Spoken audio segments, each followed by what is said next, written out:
Escuchas ADN 40 Radio. ADN 40 Radio. Siempre conmigo. ¿Qué tal? ¿Cómo le va? Es un gusto saludarlos aquí en La Espuma de los Días. Quédese, acompáñenos y va a estar con muchos datos. Vamos a tener recomendaciones literarias, también algunas notas y algunos festejos y conmemoraciones que tenemos el día de hoy. Y bueno, pues para empezar, nos trae unos datos mi querida Claudia Franquis. ¿Cómo estás, Klaus? Hola, ¿qué tal, Ley? Muchas gracias. Pues fíjate que el 23 de abril de 2005, uno de los 3 creadores de YouTube, Jad Karin, publicó el primer video de la plataforma. Se trata de un archivo de 18 segundos titulado, en español, Yo en el zoológico, que hoy tiene más de 227 millones de reproducciones. Karin aparece en este primer video durante un paseo en el zoológico de San Diego, en California, hablando sobre los elefantes y cuán largas son sus trompas. Un video tipo selfie, de baja calidad, obviamente en ese tiempo, y 19 años después, ahora en la actualidad, más de 500 horas de videos son subidas a YouTube cada minuto. Y más de 1 billón de horas de videos son vistos por día. O sea, pues mira qué impresionante algo, ¿verdad? Que se haya desarrollado de esa manera. Así es. Muchas gracias, Claudia. Gracias Ahorita a nos ti, volvemos a escuchar. Gracias.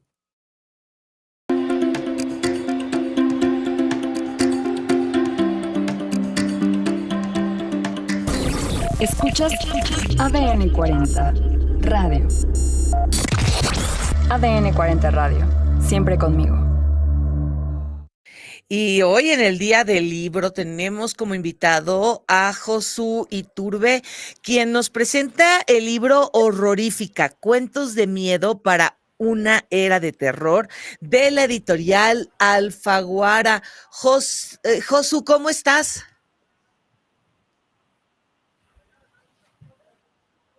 Muy bien, gracias por la invitación. Aquí presentando este nuevo libro de cuentos. Sí, libros de cuentos de terror. Háblanos ¿Sí? sobre qué te inspira a hablar acerca del tema de cuentos de terror y sobre todo, pues, cómo te llegas a este libro.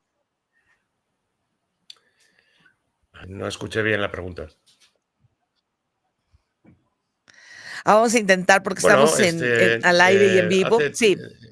Este es un libro de cuentos que lo he escrito a lo largo de una década. En el Inter.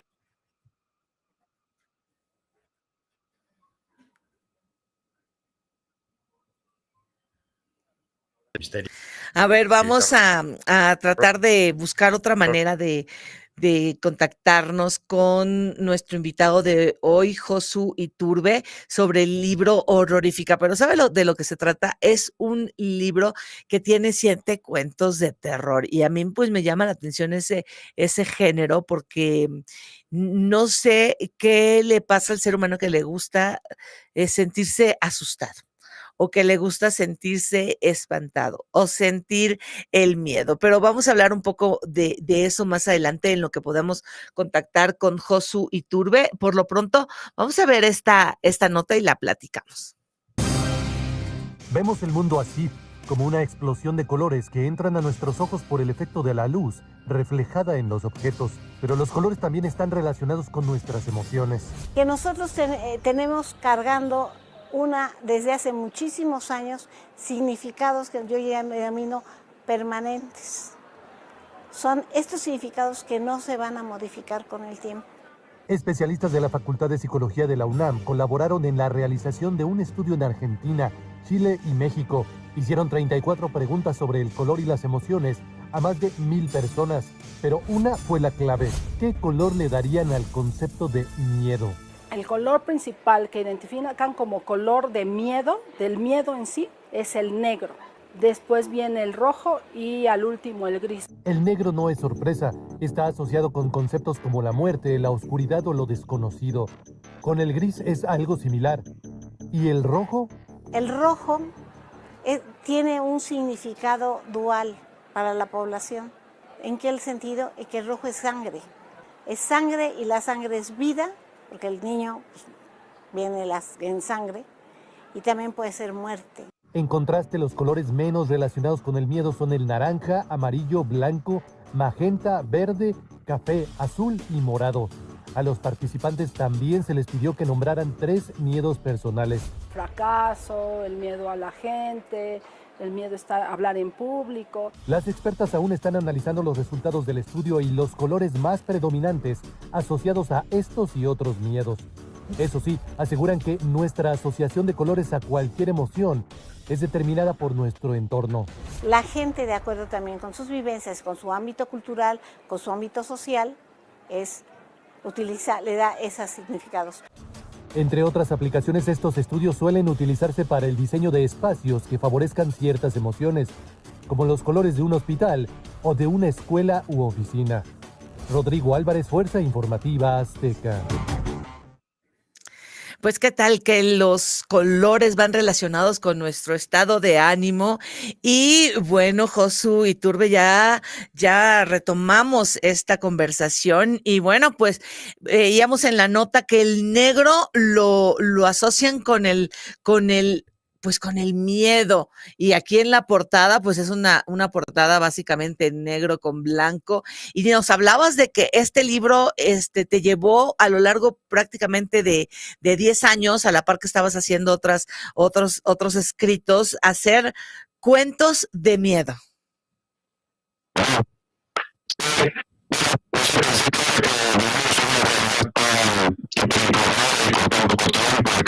Como que la novela ha decaído un poco, ¿no? En el público joven, sobre todo, yo pienso, ¿no? Como que la novela fue el género preponderante de todo el siglo XX y como que ahora pues los tiempos no nos dan. Entonces, como que el relato corto creo que tiene un buen momento ahora, o creo que es un buen momento para publicar relatos cortos que son más accesibles, digamos, para leer en el tiempo. No quiere decir que sean más sencillos de entender o menos complejos que una novela, ¿no? El cuento es una cosa diferente a una novela. Sí, pero por más corto que sea, no es menos profundo, y la estructura que tiene un cuento llama la atención. ¿Cómo llegar a hacernos sentir esta parte de miedo a lo largo de que tú vas pasando las hojas? Bueno, primero es como que tener una idea, ¿no? Una idea que casi que siempre es el final, ¿no? La vuelta de tuerca a veces es lo primero que se le ocurre a uno. Y a partir de ahí construyes una historia para llegar a esa situación de terror en la que vas generando pues un ambiente. Mucho es el ambiente, porque claro, no tenemos como en el cine, ¿no? La posibilidad de los efectos de sonido o los efectos especiales o las puertas que chirrían y todo eso. Entonces es más bien construir un ambiente. Yo lo que intento es inventar un personaje que la gente que lo lea pueda identificarse con ese personaje y de alguna manera sienta una proximidad, o porque le interesa lo que le pase, porque lo odia y quiere que le pase algo malo, o porque no quiere que le pase algo malo. Entonces, una vez lograda esa identificación, pues ya le meto ahí en la acción para que si el lector se ha identificado con el personaje, pues va a sufrir con el personaje. Yo voy a poner al personaje a sufrir miedo, a sufrir angustia, y eso es lo que va a transmitir al lector, que eso es lo que busca el lector, ¿no? De narraciones de misterio y terror, ¿no? Ese miedo controlado, ¿no? Un miedo del que puedes salir fácilmente cerrando la página, ¿no? O dejando el libro a un lado. Entonces, como que esos miedos controlados, o ese gusto por leer cosas que te asusten, yo pienso que es como una especie de vacuna, ¿no? Para pues, los terrores de la realidad, que muchas veces pues, son más tremendos que lo que se nos pueda ocurrir. Sí, me llamó la atención que pusieras eso, cuentos de miedo para una era de terror. ¿Por qué? ¿Por qué? Porque pues, si vemos las noticias, ustedes que se dedican a eso, a hacer noticias, a mostrar noticias, digo, cuando están en el aspecto cultural, pues no tanto, pero la mayoría de las noticias, pues para que sean noticias, tienen que ser desagradables, normalmente no. Las noticias agradables, pues no son noticias. Son noticias las catástrofes, las explosiones volcánicas, los temblores, las guerras, los atentados, las masacres. Entonces, la persona que está expuesta constantemente a los medios de información, pues recibe eso, una sensación de que el mundo está descomponiéndose, lo cual no es cierto, para nada, ¿no? O sea, el mundo, digo, está en conflicto desde que existe el humano y hemos pasado tiempos mucho peores. Y de hecho, creo que en ningún momento como el actual, tanta gente ha vivido mejor que en ninguna época de la historia de la humanidad. Entonces digo, todo tiene sus pros y sus contras. Eso no quiere decir que no podamos hacer una crítica de la realidad, de cuáles son los problemas de la realidad. Yo uso estos cuentos también para hacer esa crítica de la realidad, ¿no? Y hablar de los temas que creo que son los temas que interesan, que por eso son los temas que nos dan miedo, porque no son los monstruos, los vampiros, los zombies, los fantasmas, ¿no? O sea, son otro tipo de miedos, yo pienso, ¿no? Son miedos a nosotros mismos, a nuestras capacidades destructivas, a lo que hemos hecho con la naturaleza, a problemas de identidad, a asuntos de género, a complejidades en las que vivimos cotidianamente, de las que es más difícil escapar, ¿no? Entonces, pues bueno, eso es un poco lo que he buscado transmitir. En este programa hablamos acerca de las emociones y no nos habíamos adentrado a hablar acerca de, pues, del miedo, ¿sabes? Sí, de los miedos que vamos teniendo día a día, sino por qué alguien querría tener esta sensación, ¿no? Cuando ves una película o cuando optas por un libro de terror. Porque nosotros estamos expuestos al terror desde que yo siento que el terror primigenio del humano es el del hombre de la caverna, ¿no? El miedo primero a la oscuridad, el miedo a todos los fenómenos naturales, el miedo a la indefensión, a las fieras, a todo lo que no podíamos explicar, ¿no? Entonces, de alguna manera nos consonábamos alrededor del juego contándonos historias, ¿no? Y de alguna manera esas historias, aunque fueran de terror, de los monstruos que había afuera, pues hacían unidad y generaban sociedad. Entonces, de alguna manera, pues contar cuentos, contarnos historias, nos ayuda a pensar, a sentir, ¿no? A manejar nuestra realidad de una manera mejor. Así como leer, pues sirve para vivir, en vez de una vida sola, vivir muchas vidas, ¿no? Porque el que lee vive infinitas vidas y vive en infinitos lugares y conoce infinitos paisajes y le gusta infinitos platos, ¿no? Entonces, el que no lee, pues no se pierde todo eso y vive su realidad, que con suerte, pues le irá bien. Pero la lectura nos abre a otros mundos. Igual el cine y todo lo que sea artístico y creativo, pero bueno, yo me dedico más a la cosa narrativa en estos momentos y uno sí procura ofrecer algo que te atrape y que te agite, que te asuste, pero que te deje también un plus, ¿no? Un plus en un aspecto ético o moral, en un aspecto de crítica de la realidad o en un aspecto puramente irónico, ¿no? Que te puedas reír de ti mismo, de tus deseos y de tus temores, porque la mayoría de los humanos tememos a lo desconocido, tememos al futuro, tememos a lo que no sabemos si va a ocurrir. O sea, estamos sufriendo antes por algo que quizás suframos o quizás no, pero lo estamos sufriendo previamente. Ese es como el destino del ser humano. Si aprendiéramos a no sufrir por lo que no sabemos si va a ocurrir, y en todo caso ya sufriremos cuando nos ocurra, pues viviríamos de otra manera, ¿no? Pero vivimos atrapados entre el pasado y entre un futuro que siempre es como peor, ¿no? Porque también hay una mezcla entre el gran desarrollo al que hemos llegado como humanos, el enorme progreso, la civilización y todo eso, y a la vez nuestra capacidad destructiva, nuestra capacidad de autodestruirnos y de destruir el planeta. Bueno, no destruir el planeta, porque el planeta es indestructible para nuestras capacidades, pero sí destruir un planeta habitable para nosotros. Entonces, pues, creo que todo eso humano pues, es lo que... Todos esos miedos, el miedo a envejecer, el miedo a no ser joven, el miedo a dejar de ser joven, el miedo a que la gente ya no te mire, el miedo a que ya no tengas seguidores o a que pierdas seguidores. Tantas cosas que ocurren en el presente están reflejados o intento reflejarlos en esos cuentos, de los cuales todavía sigo escribiendo y quizás, digo, si le va bien al libro, saque una segunda parte porque ya tengo varios armados, de hecho. Y justo te quería preguntar, ¿cómo es que eliges 7? Porque yo estoy segura que debes de tener muchos más. Pues cuando tuve 7 vi que ya ocupaban un espacio suficiente como para que no fuera un libro muy voluminoso y que no tuviera un precio muy alto, porque yo que sí compro libros y sí leo libros, pues se me hace que están muy caros. Y entonces que la gente es muy difícil, si tienes que elegir entre hacer el súper o comprar un libro, pues claro, la gente hace el súper. Entonces digo, como que facilitar un poco las cosas. Entonces tratamos de que fuera un libro, pues eso, que cueste, no sé, cuesta menos de 300 pesos, yo creo, 290 o algo así. Entonces, que sea un libro que lo puedas comprar sin que tengas que dejar de comprar otra cosa, digamos, ¿no? Entonces, por eso, más bien, cuando tuve ese volumen, dije hasta aquí. Yo he seguido escribiendo porque he seguido teniendo cuerda, digamos, o ideas para nuevos personajes y nuevas situaciones. Entonces, ya voy por el segundo. y tengo ideas como para 3 o 4 más, o sea, quedaría para otro libro. De hecho, podía haber esperado y haber hecho más, pero como que pensé que más hubiera sido un precio más alto. O sea, sería un libro más grueso y más caro. Y entonces como que pienso que prefiero pues mandar a ver cómo funciona y si gusta, pues tengo más, no hay problema.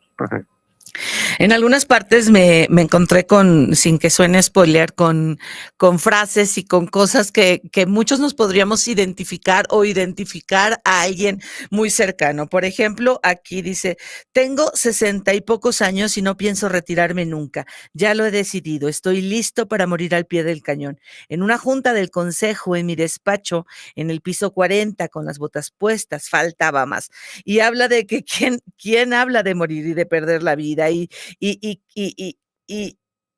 cuando se está enfrentando hacia un tema también de salud y de no querer cambiar, pues de dar el paso a veces a estas nuevas generaciones, es esos miedos que tenemos internos, a lo mejor, bueno, a mí sí me gustaría descansar a esa edad, pero hay gente que no.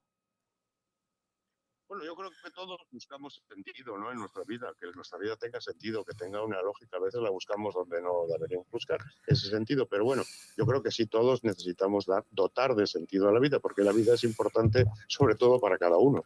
Digo, cada día mueren personas, cada día nacen personas, ni nos enteramos. O sea, nosotros nos enteramos de nuestra perspectiva nada más, de nuestra limitada perspectiva desde nuestros ojos, nuestros oídos, nuestro entorno inmediato. Y uno pensaría que con todo esto de las redes sociales y todo el desarrollo del Internet, el mundo se hubiera hecho más relacionado entre sí. Pero yo creo que no, que es todo lo contrario, que se está fomentando un individualismo pues bastante tremendo, ¿no? Y ese individualismo pues genera falta de empatía y esa falta de empatía genera consecuencias negativas. Y las consecuencias negativas, eso es el mal, eso es el demonio. O sea, yo no creo que exista el mal como un personaje, pero sí existe el mal como efecto de las acciones humanas que generan mal para otros, o cuando no te importan las consecuencias para llegar a tu fin y pasas por encima de determinadas cosas y tú llegas a tu fin, pero has hecho el mal a otras personas. El mal solo es los efectos de las acciones que hacemos, aunque no sean intencionadamente malignas, ¿no? Háblanos de... Entonces, nuestros propios miedos y nuestros propios, de alguna manera también parten de nosotros mismos. Nosotros somos el monstruo. Dentro de nosotros está el monstruo, dentro de nosotros está el asesino, dentro de nosotros está el altruista también. Dentro de nosotros está el bondadoso y está el enfermo. Entonces, todo lo humano, nada de lo humano nos es ajeno. Y hablar de esas cosas, pues se puede hacer muy bien en este tipo de cuentos de género, digamos, ¿no? Hablar de lo terrible que somos como humanos, porque pues es un poco eso, ¿no? Nos inventamos toda clase de monstruos y toda clase de cosas terribles. Necesitamos salir de nuestro planeta, necesitamos ir al infierno, necesitamos ir a buscar al conde Drácula, o sea, todo está aquí, ¿no? Como decía Sartre, ¿no? El infierno y el cielo está aquí, ¿no? Bueno, él decía cosas peores, como que el infierno son los otros, ¿no? Pero pues de alguna manera sí. Háblanos de tu portada. Bueno, la portada es un fragmento de una ilustración más grande. Esta persona, José Agustín Jr., es el hijo de José Agustín, recién fallecido, empezó a trabajar en las ilustraciones y bueno, por una serie de cuestiones no pudo concluir, pero extrajimos pues la portada de un fragmento de una de las ilustraciones, que creo que quedó muy bien, ¿no? La verdad, como que muestra lo que es, ¿no? Es un libro de cuentos de terror. Cualquiera que lo vea ni siquiera tiene que leer el título para saber que es algo de eso. Entonces, pues me gustó, creo que funciona, creo que quería que no hubiera dudas y que destaque. Y ahora pues también las portadas son tan extrañas, ¿no? Que de repente pues, una portada en blanco y negro como que curiosamente destaca sobre tanto colorido y tanta cosa que hay ahora, ¿no? Sí, sí. Entonces, bueno, me gustó cómo quedó y pues ahí está.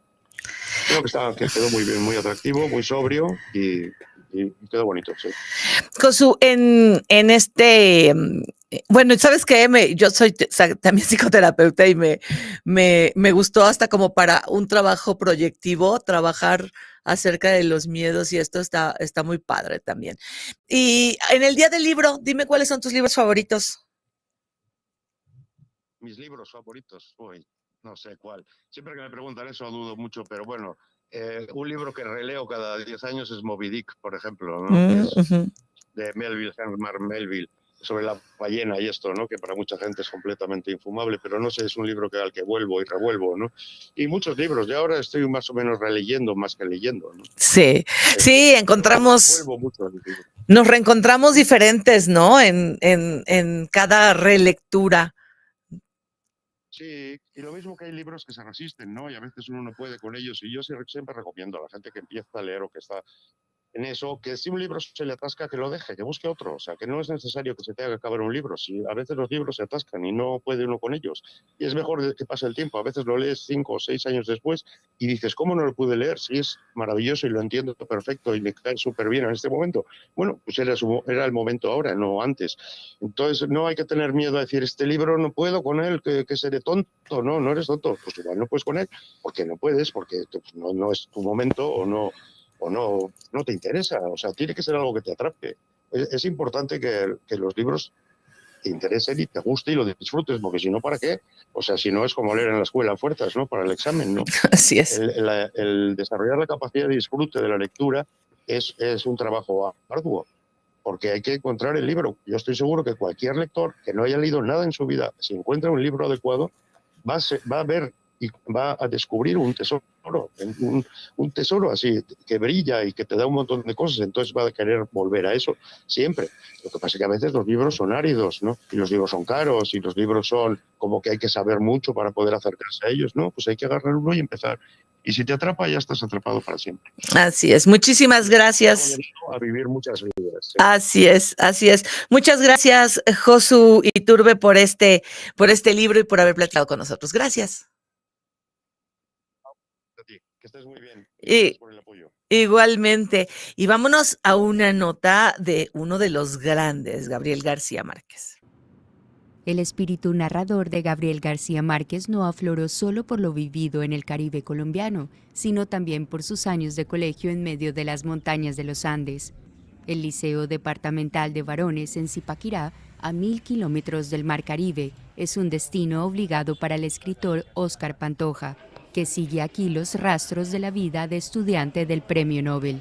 Para mí, el liceo, este colegio, este lugar, y él lo dice, él lo dice, yo aquí aprendí a escribir. ¿Qué es aprender a escribir?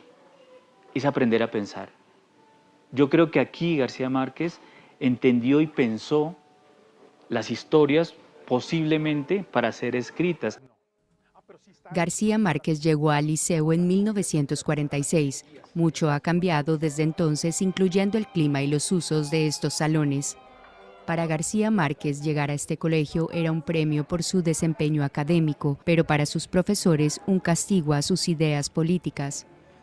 En su entonces el Liceo Nacional de Varones era un colegio donde llegaban todos los profesores castigados del país por su pensamiento progresista y de izquierda. Es decir, que Gabriel García Márquez se formó académicamente en su bachillerato al lado de un poco de maestros que tenían unas ideas que a veces podían parecer políticamente incorrectas y que efectivamente eso tuvo incidencia en la estructura de su pensamiento político. El apasionamiento por la literatura incluyó entonces el desarrollo de un periódico universitario que fue censurado por las autoridades locales de entonces. En ese momento hay un rumor de que en el Liceo Nacional de Varones de Zipaquirá, que es donde está hospedado, internado Gabriel García Márquez, dicen que tienen material subversivo. Imagínense, material subversivo. Entonces, ¿qué implica esto? Que llega el alcalde con la policía y les queman en el patio principal el trabajo de los muchachos, la Gaceta del Grupo de los 13. Muchos años después, ya no frente a aquel pelotón de fusilamiento intelectual, el Nobel García Márquez habría de retomar los pasos periodísticos que dio primero en el Liceo de Zipaquirá y más adelante en periódicos como El Espectador o El Heraldo.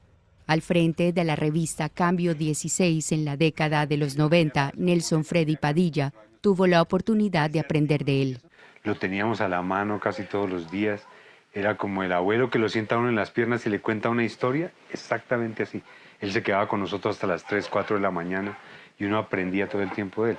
Desde este proyecto editorial crítico con el poder, García Márquez impulsó géneros periodísticos como el reportaje y la crónica. En el caso del periodismo, él siempre defendió que tuviéramos el respaldo de qué entrevistas hiciste, qué documentos tienes, ¿Qué grabaciones hay? Y yo creo que lo que defendería hoy en primer lugar es buscar la credibilidad en medio de un caos de noticias, la mayoría que pueden ser sensacionalistas o fake news, como llamamos hoy en día. Siguiendo su rastro, Óscar Pantoja y Cristian Sánchez encuentran la primera máquina de escribir que utilizó García Márquez. Sus primeras letras impresas eran poemas de un niño de provincia. Es una alegría intensa, es una alegría infinita, pero también ese como entender que podemos producir obras que las lee el mundo, que no solo tenemos que estar sentados esperando a recibir las obras y leerlas. Desde esta máquina de escribir, las palabras del estudiante Gabriel comenzaron a volverse universales. La magia de su mundo que en Colombia parece ser lo real, lo cotidiano. Y si algo lamento de haber perdido o de no encontrar un libro, es uno de Gabriel García Márquez, porque fíjate que me lo mandó a la estación de radio y tenía una dedicatoria bien bonita porque decía, imagínate, o sea, no se puede comparar nada. Sin embargo, esa sencillez que le ponía como de un colega en retiro, ¿no? Porque pues gran periodista él, porque toda una torpeza. Estaba en un café de estos de los tecolotitos, ahí en División del Norte y Miguel Ángel de Quevedo. Y entonces cuando lo veo, pues yo una jovencita, que quería entrevistarlo y él ya no le gustaba dar entrevistas. Llegó una época en que ya dijo, ya no voy a dar entrevistas, ¿no? Y entonces me le acerco y me dice, pero te voy a dar mi libro, dame tu dirección y te voy a mandar un libro. Y entonces la torpe de mí que le digo, ay, de premio de consolación y que me agarra y que me dice, no, de premio de consolación hubiera sido la entrevista. Y yo, pues toda ingenua, y además pues siempre ya sabes que soy sin filtro. Y entonces le digo, no, pues es que el libro lo tengo y ya lo leí, ¿no? Pero pues la entrevista pocos tienen esa oportunidad, espero me disculpe, ¿no? Y ya pasó y nunca pensé que sí me llegara el libro. Y en todos estos viajes de nómada que he tenido, pues no, llego a casa de mi mamá, llego y no he podido dar con ese libro. También estuve con Benedetti en Madrid y ay no, bien emocionante. Son de esos momentos que atesoras. Sí, que atesoras. Y escuché, ¿cómo se llama, Mau? Este escritor chiapaneco, Sabines. A él no lo tuve de cerca, lo escuché en la UNAM con sus poemas. Que también es híjole, sí. Era una delicia, exactamente. Escucharlo. Y bueno, pues esas épocas, la verdad es que a mí sí me tocó una cosa de todo esto de los latinoamericanos y todo el boom latinoamericano estaba muy cuando estudiaba. Ya ahora pues se ha diversificado, ¿no? Con estos premios Nobel, ¿no? Ya de que te encuentras con países y con escritores en mi caso que yo no conocía, ¿no? Y que te acercas hasta que ganó el premio, que alguien te dice, aquellos que no estamos tan adentrados a la literatura. Así es. Y fíjate que justamente hoy pues celebramos, ya lo decías, el Día Internacional del Libro, y es que es más que un objeto, ¿no? Es la entrada a mundos extraordinarios, el conocer mentes brillantes, ¿no? Que te llevan página a página a pues descubrir historias y ponerte en los zapatos del personaje, ¿no? Claro. La verdad es que es una maravilla el leer, el agarrar un libro y bueno, ya sabemos que, por ejemplo, a un niño, pues obviamente le va a beneficiar mucho empezar desde pequeño ese hábito de la lectura, ¿no? Aún sin saber leer. Exactamente. ¿No? Los libros así ilustrados y todo eso. Aquí, pues, no voy a dar novedades, Ma. Me niego. No voy a dar novedades en el Día del Libro. Tendría que haber elegido unos libros que recomendamos para todos. A lo mejor no los vamos a poder ilustrar, pero mira, ya que hablábamos del boom latinoamericano, algunos de los clásicos que podemos decir, y así si me lo permites, Mau, pues por ejemplo Isabel Allende, ¿no? La Casa de los Espíritus, o Mario Vargas Llosa, La Fiesta del Chivo. Hay algunas cosas de Mario Vargas Llosa que yo, a mí todavía no. Julio Cortázar, por ejemplo, Rayuela, Rómulo Gallegos, Doña Bárbara, Jorge Isaacs, María. Y a ver, Mau, ¿a ti cuál te gusta? Aura. Sí, de Carlos Fuentes, así es, la región más transparente. Ay, Aura, como Elena Garro, sí. Todos estos libros, y hay tanto que usted se puede encontrar. Como lo dijo nuestro invitado, el libro es ese que usted se acerca y el que le gusta y le llena. Y hay libros que te pueden marcar la vida. Fíjate que ahorita estaba recordando que le preguntaste al invitado, Batallas en el desierto de José Emilio Pacheco, perdón. Ajá. O sea, ¿cómo me llamó? Yo podría decir que fue de ese libro que me motivó a seguir leyendo, ¿no? Sí. Son de esos libros que te encuentras y que algo conectan contigo. A mí me encantaban los de Luis Espota.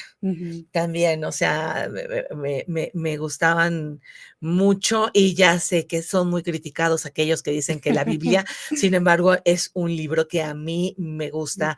Hay historia, hay cultura, hay muchas cosas, no solamente la parte espiritual, donde tenemos ahí conocimiento, y también me gusta leerlo y releerlo y estar ahí. Y me acuerdo que una vez ya estaba a punto de regresarme a mi pueblo porque no tenía trabajo y no sé cuándo. Y me fui a un café, yo sola, me iba mucho sola a los cafés, y me gustaba ir a estos cafés donde hay libros, y me agarré uno. No me acuerdo ni el título ni el autor. Era un libro muy sencillo que tenía unos delfines en la portada, y eso me atrajo. Y entonces lo empecé a leer, pues ya sabiendo que ya me iba a regresar porque no tenía trabajo a mi pueblo. Y lo empecé a leer, y no me fui hasta que lo terminé. Se lo dediqué, que yo espero que a mi papá se le haya perdido, porque quién sabe cuántas cosas le puse diciéndole, me quedo. O sea, no me voy, no me regreso, yo me quedo a seguir mis sueños. Y eso fue por un libro muy sencillo que encontré ahí. ¿Y algún mensaje has de haber encontrado? Sí. Eran unas cosas muy sencillas, así de unos delfines que no encajaban con los demás. Pero bueno, pues ya estamos. Y mira. Pues bueno, festejemos, leamos, vayamos y seamos felices. Muchas gracias. De la abundancia del corazón, habla la boca.